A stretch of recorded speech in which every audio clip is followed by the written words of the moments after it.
Hello बच्चों, the Bihar teacher history maker मेरा mobile मेरी शिक्षा में आप लोगों का स्वागत है।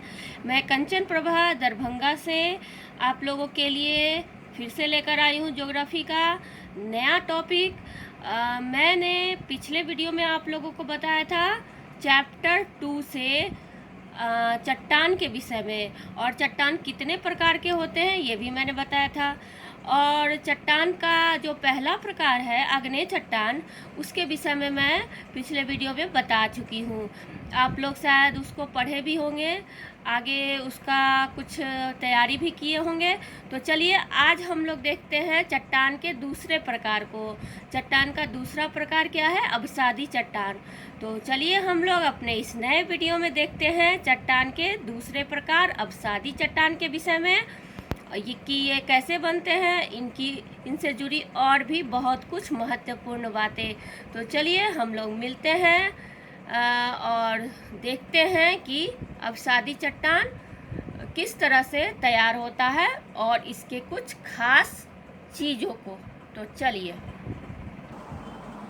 तो देखिए बच्चों, जैसा कि हम लोग पिछले वीडियो में जाने थे आग्नेय चट्टान के बारे में, तो इसमें अवसादी चट्टान के विषय में हम समझते हैं। तो मैंने बताया था कि ये अगर धरती है तो इसके अंदर से मैग्मा निकलकर ऐसे ऐसे ऐसे जब ज्वालामुखी फटती है तो जगह जगह जो इस तरह के टीले बन जाते हैं, इस तरह के जगह जगह टीले बन जाते हैं उन मैग्मा से। तो वो लावा जब निकलता है गर्म, तो यहाँ पे जब निकल के धरती पर ठंडा हो जाता है और ये एक चट्टान का निर्माण कर देता है। ये हम लोग पढ़े थे किसमें? आग्नेय चट्टान में। तो बस यही समझ लीजिए कि आग्नेय चट्टान के द्वारा ही अवसादी चट्टान बनते हैं।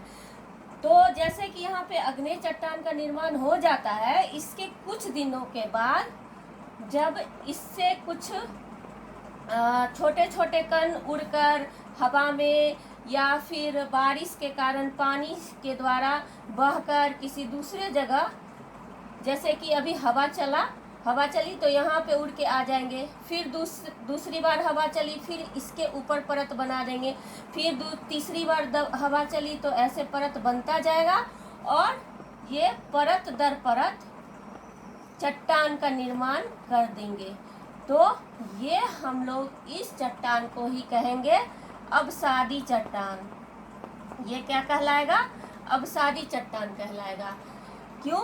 क्योंकि ये आग्नेय चट्टान के अवसादों से, अवसाद का मतलब क्या समझते हैं बच्चों?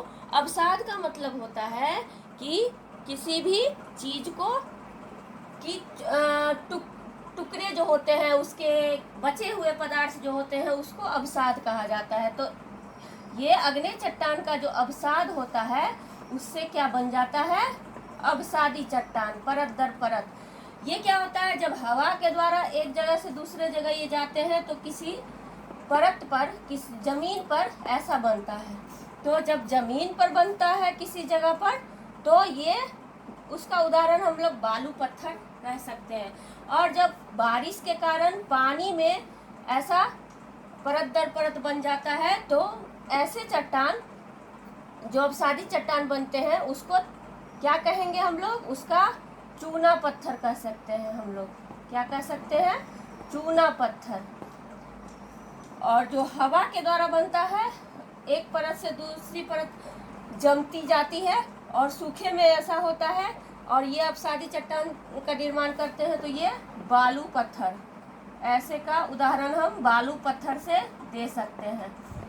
तो इस तरह से हम लोग जैसे इसके आग्नेय चट्टान के तलछट या फिर अवसादों से बने चट्टान अवसादी चट्टान कहलाते हैं। आग्नेय चट्टान के तलछट क्या होता है कि इसके तलों में जो छटा हुआ भाग होता है, मतलब इसकी टुकड़ियां जो टूट टूट कर गिरती है और वो एक जगह से दूसरे जगह उड़कर जाती है, और वो परत दर परत एक दूसरे के ऊपर क्या बन जाता है?